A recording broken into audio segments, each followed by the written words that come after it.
So my name is Abhishek and today in this video I am going to discuss about using line break option in MS Excel cell. By using this method you can have multiple entries using line breaks in MS Excel cell, and this is going to be very helpful for you if you want to add text in line break form or you just want to have multiple entries in MS Excel cell. So let's see the video, guys. So friends, for this purpose I am on my computer screen on MS Excel worksheet.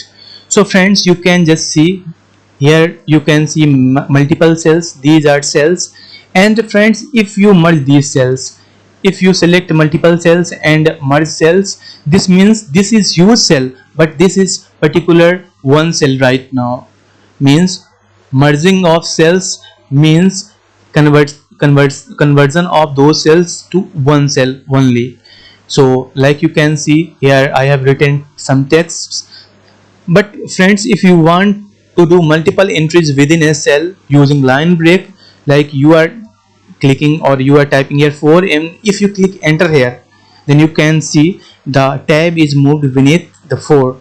But if you want to do multiple entries using line break, you just have to click 4 and then use alt plus enter. You just have to press alt plus enter from your computer keyboard, and if you press alt plus enter, you can just see the line has been broken. You can type here 5, alt plus enter, you can type here 9, as many entries as you want, you can do it.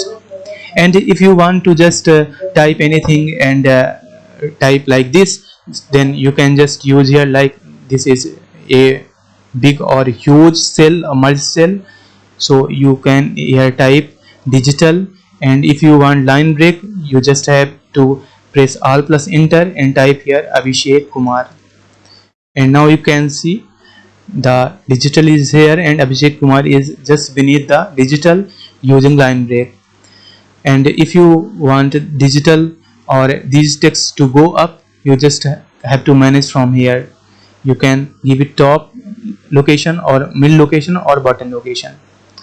Hope friends this video is helpful for you. Thanks a lot for watching this.